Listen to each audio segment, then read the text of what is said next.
Alhamdulillahirobbilalamin. Wassalatu wassalamu ala asrofil anbiya'i wal mursalin wa ala alihi wa sahbihi ajmain. Amma ba'du. Yang terhormat teman-teman sekalian, puja dan puji syukur kita hadirkan kehadirat Allah Subhanahu wa taala beserta junjungan besar Nabi kita Nabi Muhammad sallallahu alaihi wasallam. Selanjutnya perkenalkan, nama saya Alvin Widrawan sebagai moderator dari kelompok 2. Selanjutnya perkenalan dari kelompok 2. Nama saya Hendri Ahmad. Saya Hendri. Saya Muhammad Ismail.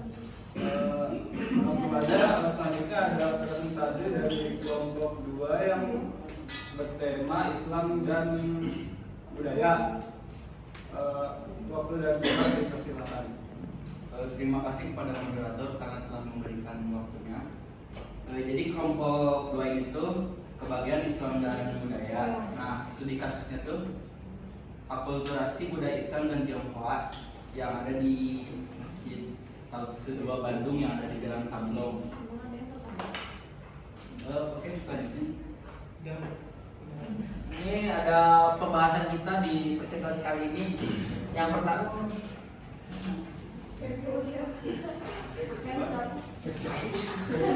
namanya ada sejarah Masjid Tauhid oleh Rizky Mika, nanti akan dijelaskan. Yang kedua ada perbedaan oleh Indro. Yang ketiga apakah perpaduan budaya antara Islam dan Tionghoa ini mengurangi esensi beribadah atau tidak? Itu ada Adit. Nah, yang satu lagi peran Masjid Tauhid saya Adit. Next. Nah, jadi gini ya teman-teman. Sebelum masuk ke pembahasan inti, saya ingin memberitahu kalau sejarah masuknya Islam ke Nusantara itu gimana. Jadi ada beberapa teori yang menyebutkan Islam masuk ke Nusantara. Di antaranya ada teori Arab, teori Persia, India, teori Turki, dan salah satunya teori Cina. Gitu. Nah, berhubung kelompok kami mengambil aplikasinya dengan Tionghoa, jadi yang akan dibahas mungkin teori Cina masuk ke Islam masuk ke Nusantara melalui teori Cina. Selanjutnya, nah jadi Islam sendiri itu datang ke Cina tuh pertama kali itu di Guangzhou pada masa pemerintahan Kaisung 627 sampai 650 dari dinasti Tang.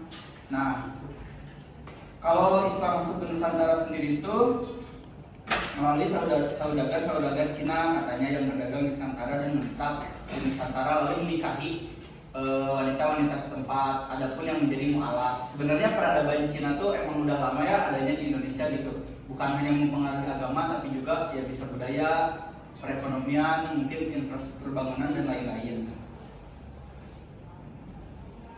Selanjutnya, nah langsung masuk ke sejarah Masjid Tauhid 2. Kalian udah pernah ke Masjid Tauhid 2 belum? Yang di mana? Yang di Jalan Tamblong. Nah jadi Masjid Tauhid Masjid 2 itu berdiri pada tahun 1997.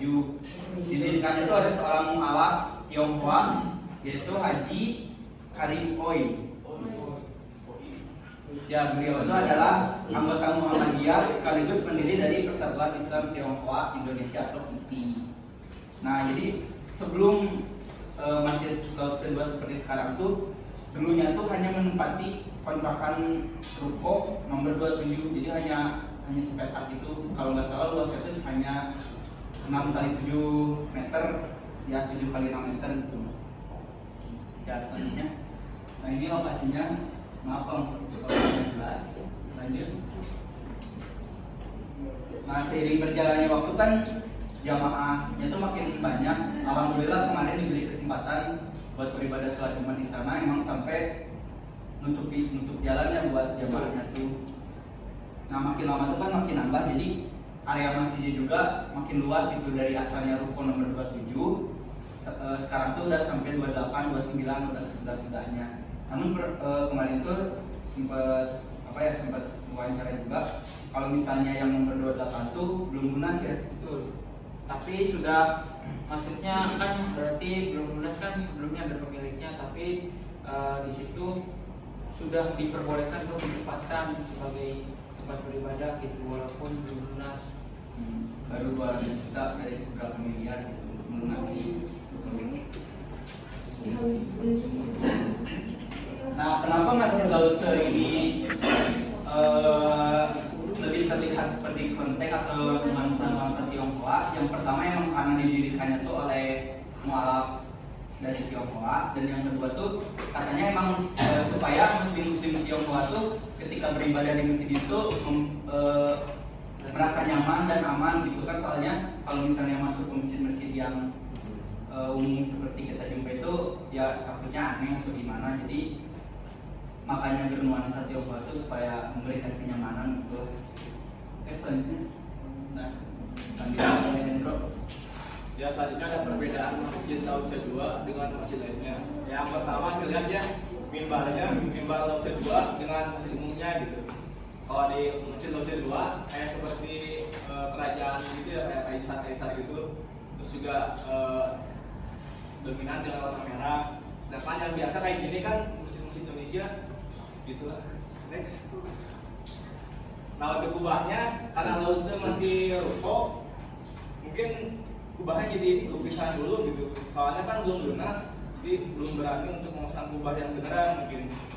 Sedangkan kubah-kubah di kita kan kubah kayak gini ya, kayak di Arab biasanya.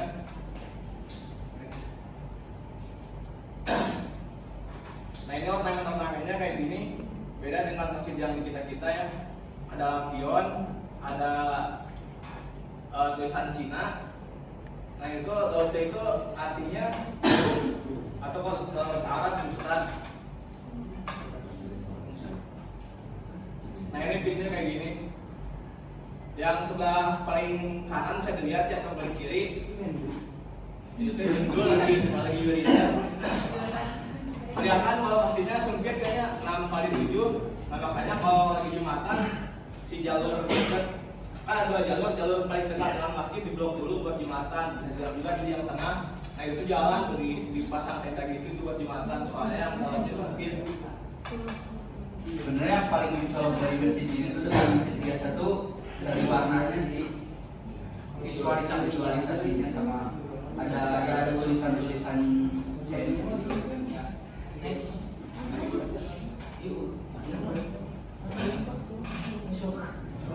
Nah, lalu ada ini, apakah perpaduan budaya antara Islam dan Tionghoa mengurangi esensi beribadah? Nah, sepenelitian kami pas waktu ke sana, itu tidak ada hal yang mencolok yang menyebabkan lunturnya esensi Islam. Lalu budaya Tionghoa yang berakulturasi di sana itu masih dalam tahap toleransi dan dalam berbudaya di Islam gitu. Dan di Islam pun ada indikator-indikator untuk memasukkan budaya lokal terhadap agama. Yang pertama itu ada 3. Yang pertama,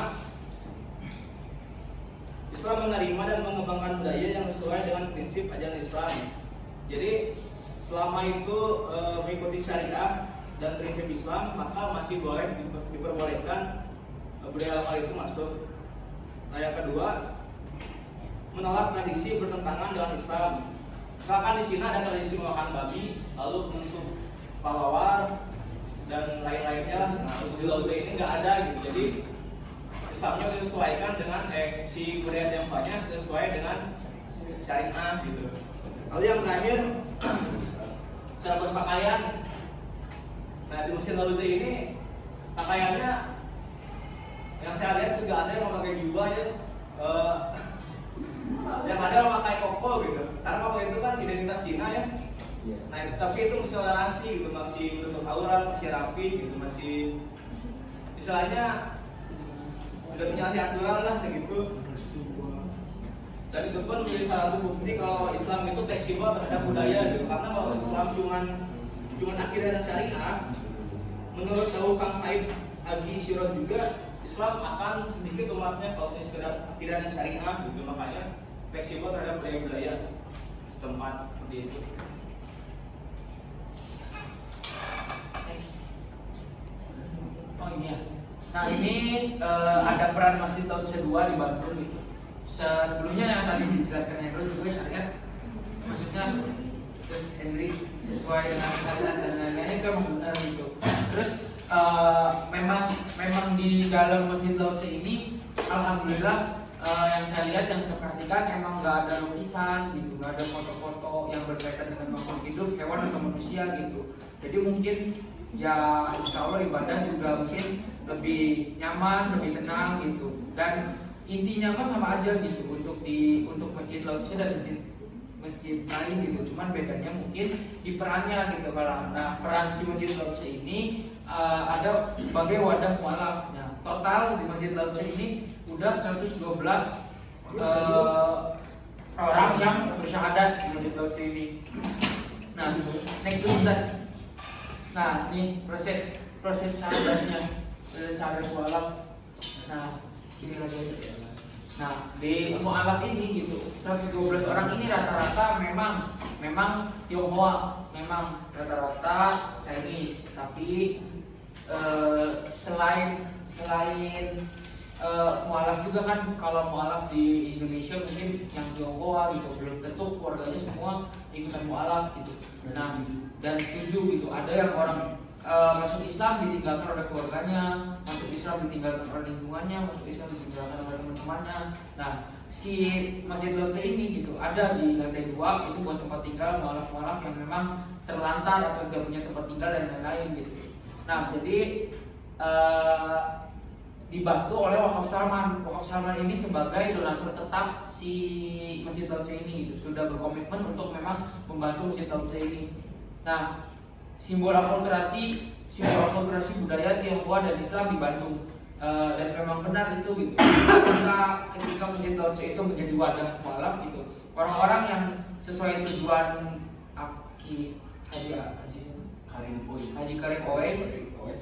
Haji Karim Oe yang memang ingin menjadikan bahwasannya si Masjid Lauce ini rumah. Perlu kalian tahu juga Masjid Lauce ini ada di Pasar Baru Jakarta, di Jalan Lauce.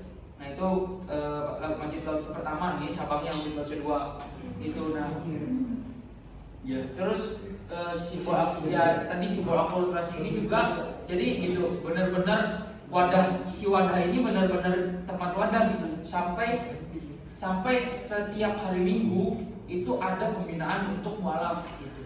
Kajian-kajian ada untuk mualaf gitu kan. Mualaf kan benar-benar mungkin awam banget soal Islam gitu, harus dibina dan diarahkan. Ya, Masjid Lauce ini sebagai salah satu pemberi informasi Islam kepada pendudukan Indonesia yang beretnis Tionghoa, dan memang benar itu gitu, sesuai apa yang saya sebutkan tadi sebelumnya. Untuk yatim duafa, Masjid Lauce juga mengadakan acara-acara seperti kader anak yatim, menyayangi gitu, kayak menyantuni anak yatim juga gitu. Karena ya mungkin Masjid Lauce juga kan karena sudah identik dengan Tionghoa gitu, jadi orang-orang yang memang beretnis Tionghoa yang mungkin ingin memasuki Islam ya larinya ke sini gitu. Kalau ke masjid lain kan mungkin agak merasa bahwasanya ini bukan tempat saya gitu. Tapi ketika ada masjid yang seperti ini, ada akulturasi budaya Tionghoa dan Islam gitu, ini sangat menjadi wadah. Next. Nah, ini kesimpulan. Yang pertama, Masjid Lauce 2 memiliki perpaduan budaya atau kombinasi antara Islam dan Tionghoa dari segi bangunannya. Itu emang betul gitu. Dan visualisasi emang nggak pernah bohong sih, emang itu sangat menarik. Maksud saya sangat menarik orang yang tadi saya sebutkan mungkin beretnis Tionghoa gitu dan ingin tertarik ke Islam dan itu gitu. Masjid Lauce 2 memiliki peran sebagai wadah bagi keturunan Tionghoa yang ingin menjadi mualaf dan mendalami agama Islam di Bandung. Terhitung sudah ada 112 orang yang sudah mengucap syahadat di masjid ini. Yang ketiga, gaya arsitektur Masjid Lauce 2 ini yang terkesan seperti kelenteng ternyata tidak mengurangi sama sekali esensi ibadah kepada Allah Subhanahu wa taala. Ya. Next. Nah, ini ada hadis juga mungkin yang berkaitan dengan presentasi kali ini gitu. Ya, jadi bunyinya hadisnya gini. Anu umara anna Rasulullah sallallahu alaihi wasallam alaihi qala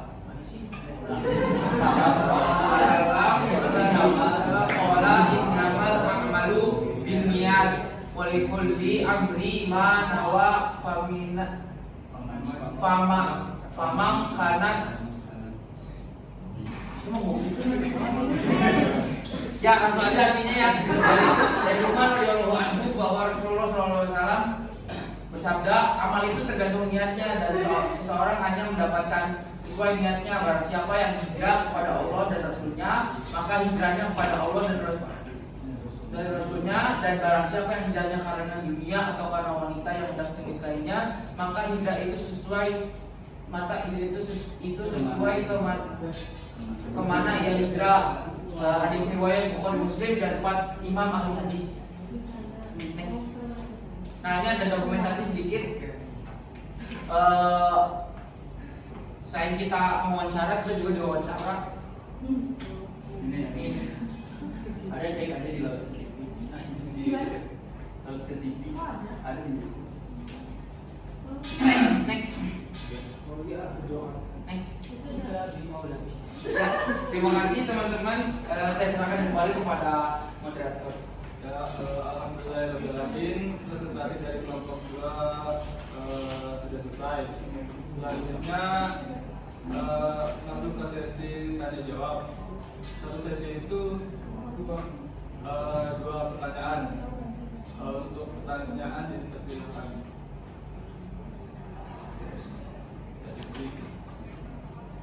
Mereka membahas Islam dan budaya, tadi kan sesuai kata ini kan harus sesuai dengan syariah.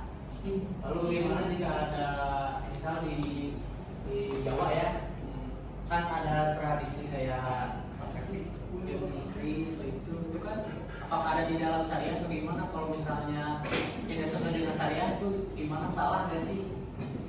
Sama satu lagi itu DKM-nya semua Tiongkok Chinese. Kita ada jawab ya. Ada lagi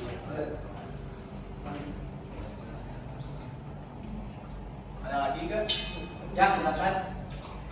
Mumpung ada terus ya. Reki.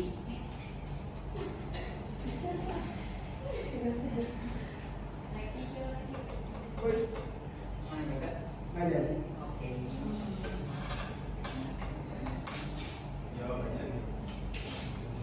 Lalu pertanyaan dari Martin ya, yang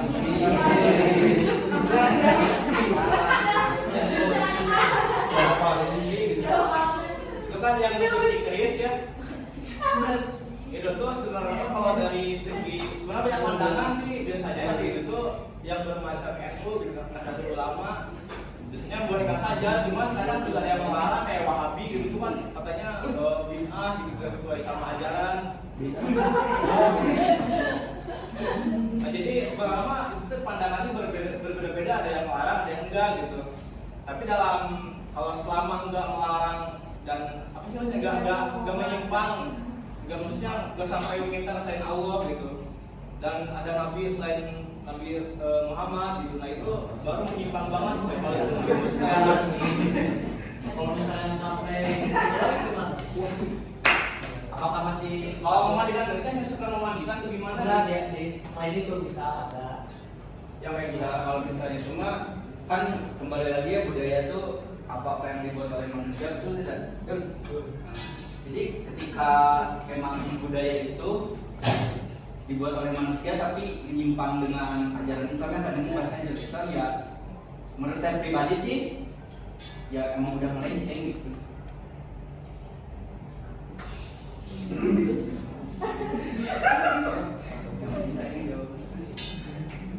Nah, mungkin menurut Akhil mungkin masih udah melenceng ya, menurut saya mungkin agak toleransi soalnya saya juga nggak tahu tuh pemandikan tuh gimana gitu, kalau jadi fitnah. Kan tadi juga ada hadis yang menyebutkan tergantung tujuannya apa juga. Kalau misalnya Apa sih begitu? DKM-nya itu sebelumnya keturunan itu kan? Yang saya lihat sih ya kemarin mengurusi sama yang suka nyuruhnya itu dari Cina, bukan dari Cina, keturunan Cina. Kacung. Nah, terima kasih. Untuk selanjutnya, apakah ada pertanyaan lagi? Panik.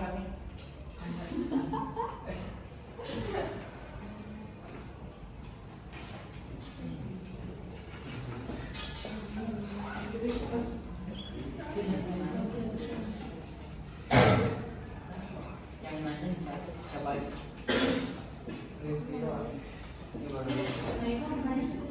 Ya, silakan. Silakan Arfia. Ya, Anifa. Saya mau nanya yang apa ya? Ada nggak sih perbedaan? Kan kalau misalkan kan benar-benar dari masyarakat Tiongkok gitu, rata-rata DKM juga gitu. Ada nggak sih kayak apa ya yang membedakan gimana ya? Jadi masjid biasa sama masjid ini tuh ada program kayak misalkan di Masjid Lausa ada khusus buat orang Tiongkok doang, tapi yang Islam gitu enggak atau enggak gitu, perbedaannya sama masjid biasa gitu.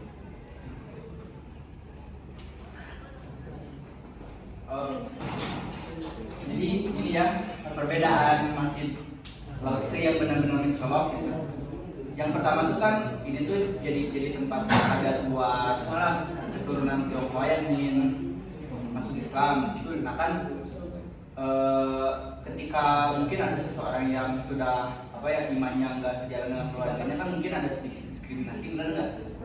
Nah ini masjid ini tuh ya ini ya jadi yang menjadi wadah mereka gitu ketika mereka diterlantarkan setelah mereka memilih untuk masuk Islam.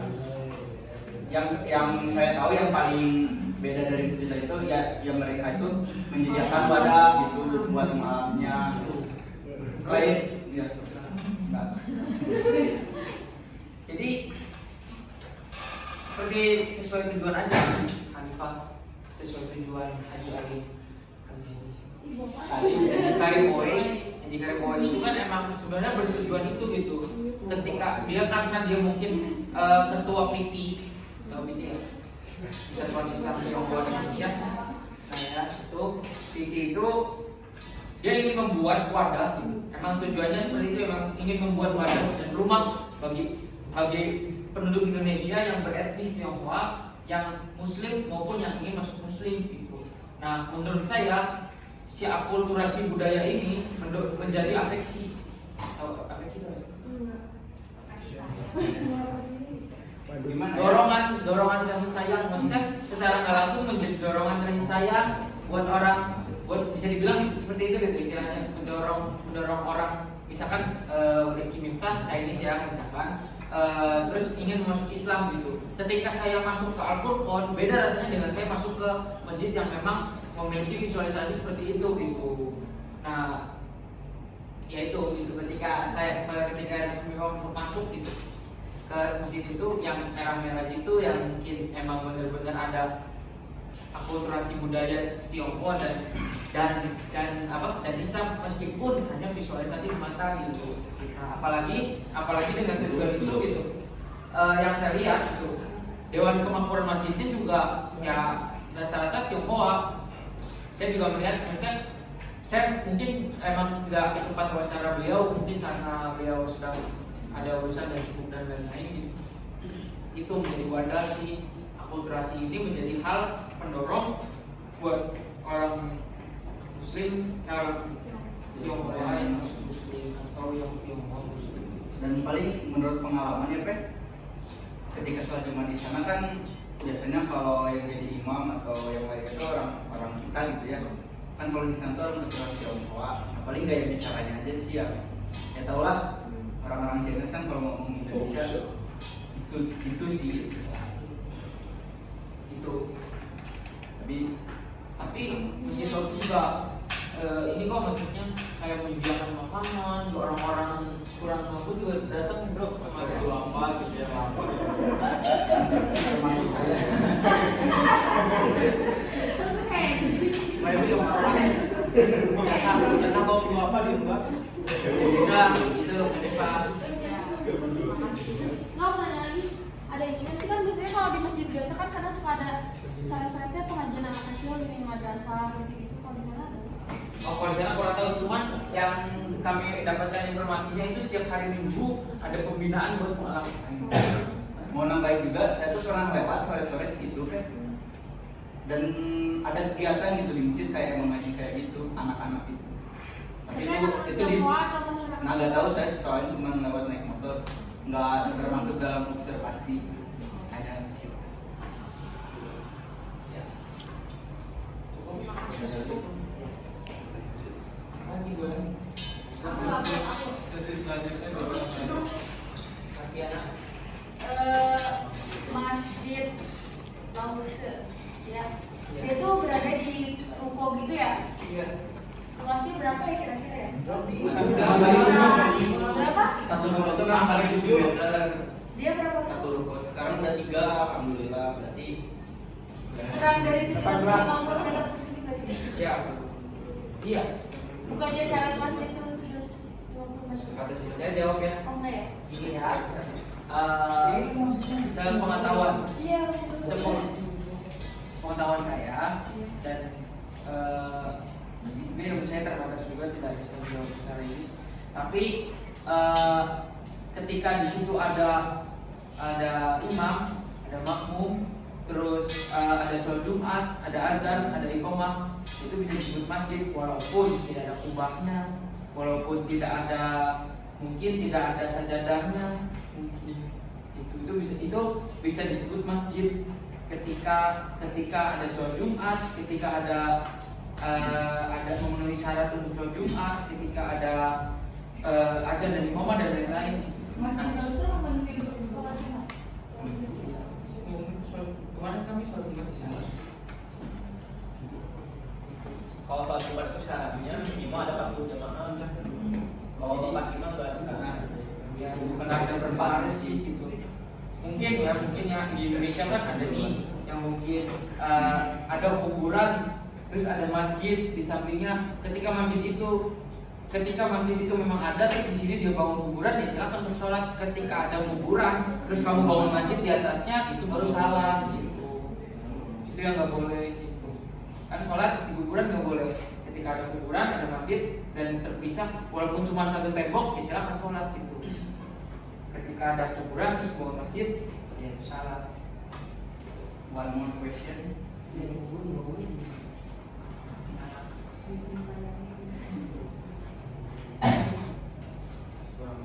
Ya, Mau nanya, kan saya suka ngelewat jalan Haripan kalau mau ke alun-alun.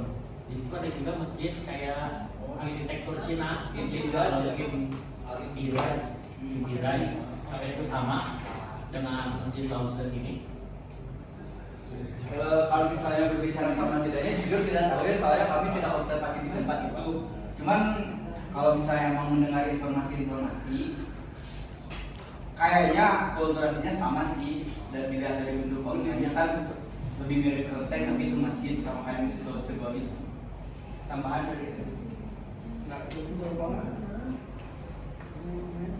Udah sih gitu. Alhamdulillahirrahmanirrahim.